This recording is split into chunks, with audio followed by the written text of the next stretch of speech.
remember that they're changing my voice.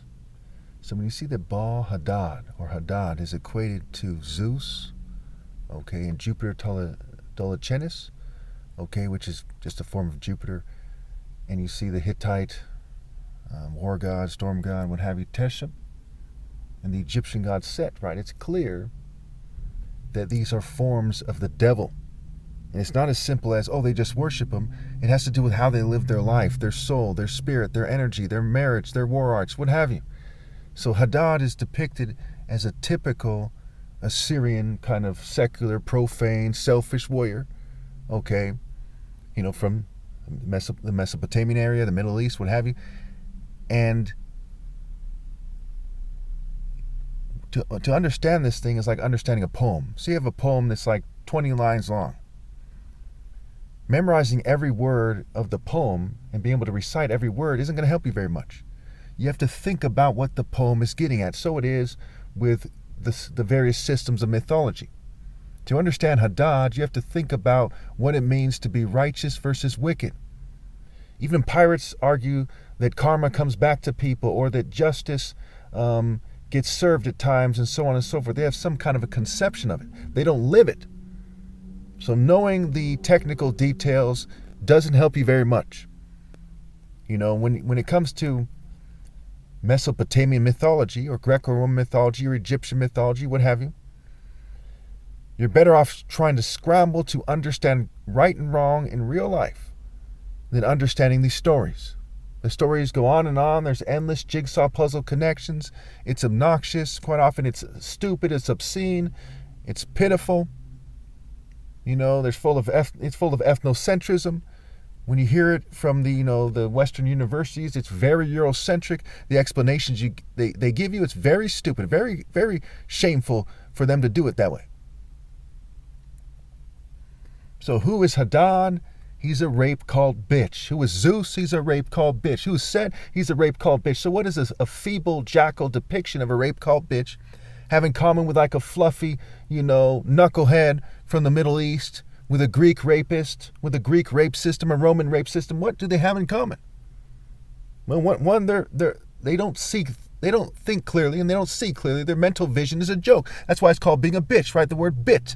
Okay, they're bit by the vampire. They're bit by Apep, the deity of chaos. They have a stupid way of looking at things. And it causes them to treat people unfairly. And it causes them to treat the righteous unfairly. And they breed stupid fucks. So when they insist on controlling reproduction, you get sheeple, lemming, muppet punks all over the world who are way out of touch with reality. So as Zeus changes form, the form of rape by deception changes. There's re-education camps. There's, teaching people wrong. Again, the word teach is a play on words for cheat. Who are they cheating? Well, among other things, they're cheating the righteous man out of a fair chance to have an attractive and suitable helper, because they're dumbing people down with their laughable education systems. Do people learn to be fair in the education system? No. Is the output, a very righteous and noble society? No. The education system is garbage. Their religions also fail the population.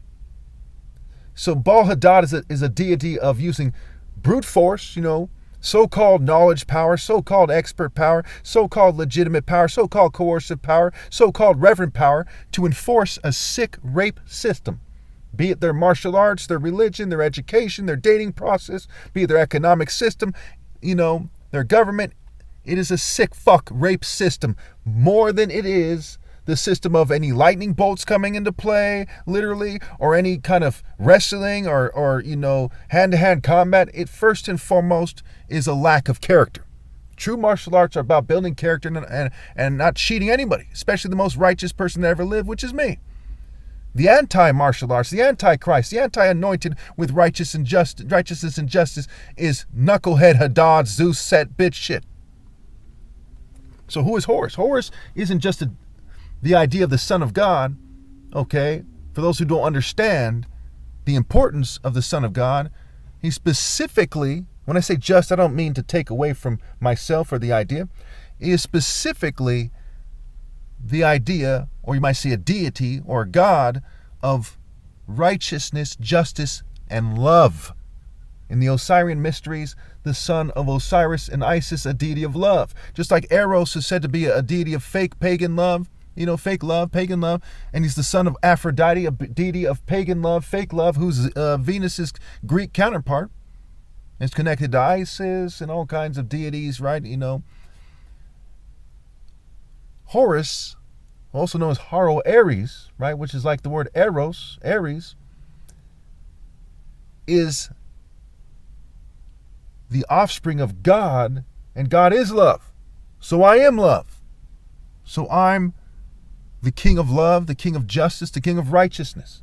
And my spirit is justice, love, righteousness, discipline, timing, even when I'm sabotaged. It's also mental clarity, even when I'm fumed, because when a spirit of mental clarity comes into the flesh, and you fume that flesh, can you say, well, yes, if he's such mental clarity, then how come he's stumbling on his words? No, that is a bitch-made, inferior spirit argument of complete pussies, complete fucking vaginas, snatches, cooters, cowards, punks, pansies.